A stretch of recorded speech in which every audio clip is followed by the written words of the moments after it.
Lead code problem தான் இப்போ நான் சொல்ல போகிறேன். So LeetCode problem logic எப்படின்றத அண்டர்ஸ்டாண்ட் பண்ணாமல் இருக்கிறீங்க அப்படின்னா இந்த வீடியோ லிங்க்கில் போய் செக் பண்ணி பாருங்கள். ஸோ சிம்பிளாக நான் இப்போது அந்த லாஜிக்கை ஈஸியாக எக்ஸ்பிளைன் பண்ணுறேன் எப்படின்னு. இப்போது கொஸ்டின் என்னென்னு பார்த்தீங்கன்னா 3 2 4 3 இருக்குது அப்படின்னா எனக்கு வேல்யூ வந்து 3 கொடுத்துருக்காங்கன்னா அதுலேருந்து 3 2 4 3லேருந்து எனக்கு 3ங்கிற எலிமெண்ட் மட்டும் ரிமூவ் ஆயிருக்கணும். ஸோ ரிமூவ் ஆயிடுச்சுன்னா மிச்சம் என்ன இருக்குது 2 4 இருக்குது. ஸோ எனக்கு அவுட்புட்டில் என்ன ரிட்டர்ன் ஆகணும்னா 2ங்கிறது ரிட்டர்ன் ஆகணும். அந்த 2 4ங்கிறது எனக்கு அந்த இண்டெக்ஸில் இல்லாமல் ஃபஸ்ட்டு 2 இண்டெக்ஸ்க்கு வந்துடணும். அதாவது 2ங்கிறத எனக்கு அவுட்புட், இப்போ சப்போஸ் அவுட்புட் 3 வருதுன்னா அந்த 3 தவிர மிச்சம் இருக்கிற எலிமெண்ட்ஸ் எல்லாமே எனக்கு ஃபஸ்ட்டு 3 எலிமெண்ட்ஸாக இருக்கணும். ஸோ அதுதான் வந்து அவுட்புட்டில் எனக்கு கிடைக்கணும். ஸோ அதுக்கு பார்த்தீங்கன்னா லாஜிக் என்னென்னா ஃபஸ்ட்டு வந்து நம்ம கொடுத்துருக்க அரேயோட லென்த் எடுத்துப்போம். அதுக்கப்புறம் கொடுத்துருக்க அரேலேருந்து எனக்கு 1 by 1 ஐட்ரேட் ஆகணும். ஸோ அதனால் ஐ இண்டெக்ஸ் எடுத்துக்கிறேன். இப்போ சப்போஸ் 3 2 4 3னா ஃபஸ்ட்டு 3யும் கம்பேர் பண்ணுவேன். இது ரெண்டும் ஈக்குவலாக இருக்குது அப்படின்னா லாஸ்ட்டில் இருக்கிற எலிமெண்ட்டை கொண்டு வந்து நான் ஃபஸ்ட்டுக்கு வச்சுருவேன். ஸோ அந்த லாஜிக் தான் வந்து இங்கே எழுதியிருக்கேன்.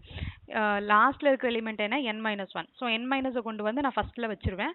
அதுக்கப்புறம் n-ஐ வந்து மைனஸ் பண்ணுறேன். ஏன் வந்து எனக்கு என்ன மைனஸ் பண்ணணும் அப்படின்னா எனக்கு லாஸ்ட்டில் இருக்கிற எலிமெண்ட் ஃபஸ்ட்டுக்கு வந்தாச்சு. ஸோ நான் ரிமூவ் பண்ணிட்டேன். திரும்ப எனக்கு வந்து லாஸ்ட்டில் இருக்கிற எலிமெண்ட் எனக்கு திரும்ப செக் பண்ணவே வேண்டாம் நெக்ஸ்ட் லூப் ரன் ஆகும்போது. ஸோ அதனால் n மைனஸ் பண்ணுறோம். ஸோ அதே மாதிரி சப்போஸ் நான் திரும்ப ஃபஸ்ட்டு இங்கே லாஸ்ட் எலிமெண்ட் ஃபஸ்ட்டு வந்த பின்னாடி ஐயை வந்து நம்ம உள்ளே வந்து இங்கே இன்க்ரிமெண்ட் பண்ணக்கூடாது. ஏன் பண்ணக்கூடாதுன்னா ஐயை இன்க்ரிமெண்ட் பண்ணிட்டீங்க அப்படின்னா லாஸ்ட்லேருந்து ஃபஸ்ட்டுக்கு வந்த எலிமெண்ட்டு திரும்பவும் எனக்கு வேல் கூட செக் பண்ணணும். ஸோ அது வந்து ஸ்கிப் ஆகிடும். ஸோ அதனால் ஐயை வந்து இன்க்ரிமெண்ட் பண்ணுறது எப்போனா நாட் ஈக்குவல் டு வேலை இருந்துச்சுன்னா மட்டும்தான் நம்ம ஐயை வந்து இன்க்ரிமெண்ட் பண்ணுவோம். ஸோ அப்போ இந்த இடத்துல பார்த்தீங்கன்னா ஸ்வாப் பண்ணதுக்கப்புறம் திரும்பவும் இந்த 3யும் திரும்பவும் செக் ஆகும். அப்போவும் ஈக்குவலாக இருக்குது. அதனால் திரும்ப உள்ளே போயிட்டு திரும்பவும் இந்த n-1ல் இருக்கிறது என்ன 4.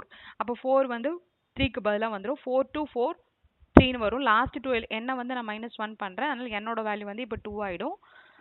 ஸோ அதே மாதிரி 4 2 4 3ல நான் ஃபஸ்ட்டு 2 எலிமெண்ட்ஸ் மட்டும் தான் கன்சிடர் பண்ணுவேன். இப்போ 4 வந்து நாட் ஈக்குவல் டு 3 தானே, வேலோட செக் ஆகும்போது நாட் ஈக்குவல் டு 3, அதனாலே ஐயை வந்து இன்க்ரிமெண்ட் பண்ணுவோம். ஸோ இதே ப்ராசஸ் தான் இங்கே நடக்குது. ஸோ இதோட ஃபுல் எக்ஸ்ப்ளனேஷன் ரொம்ப டீட்டெயில்டாக வேணும்னா வீடியோ லிங்க்கில் போய் செக் பண்ணி பாருங்கள். வீடியோ பிடிச்சதுன்னா லைக் பண்ணி சப்ஸ்கிரைப் பண்ணுங்கள். தேங்க்யூ.